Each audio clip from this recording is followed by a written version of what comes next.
Hello, everyone. This is Darcinovia here. This is my review on Final Reflection. This was a Star Trek novel that was published in the early 80s, and this came out before Star Trek The Next Generation. So anything in this novel that contradicts, stuff that is established later, well, the Klingons, weren't really, you know, explored that often in Star Trek novels. And this was the first novel to really explore the Klingons. Despite the fact that Star Trek canon has changed over the past, you know, 36 years since this, novel was published, especially in the Star Trek literary verse, this book as a standalone story is really good. I'm really surprised. Now, the story about this book and what made me interested in this. Back in 2016, when I was looking to get into the Star Trek literary verse, I was typing randomly best Star Trek novels. This was one of the novels that was on that list, and it intrigued me. The final reflection and the cover art is also intriguing. Now, I am more of a next generation Star Trek fan, as obvious for those who've seen the ratio amount of TNG reviews I've done on this channel, but I like the original series as well, and I've reviewed a good amount of original series books, not as many as I would have liked. Out of all the ones I've read so far, this is probably my favorite Star Trek novel that is written in the original series line. And the reason for this is Klingons interest me. I really like the Klingons. I think they're an interesting race, and I think their culture wasn't explored that much, until Deep Space Nine.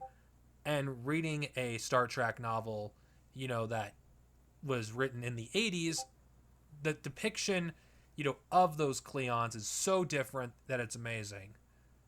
This book, in general, I think it has stood the test of time.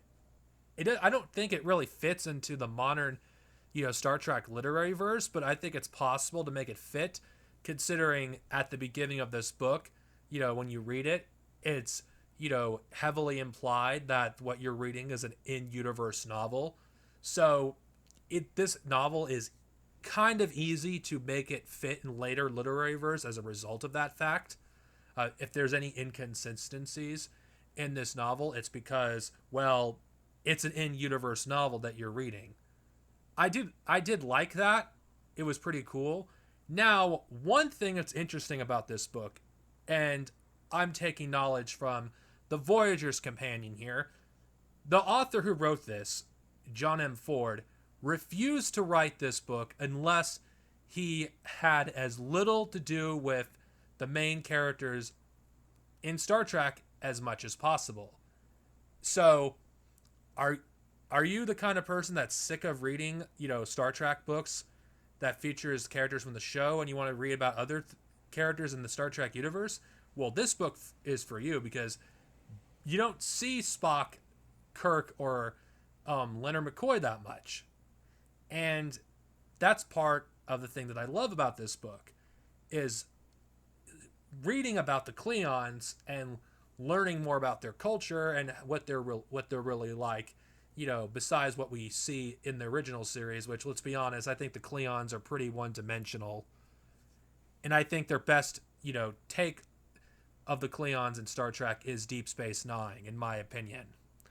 But despite the inconsistency with the modern Star Trek, literary canon, I still consider it interesting reading about what other authors saw about the Klingons, back in the early 80s.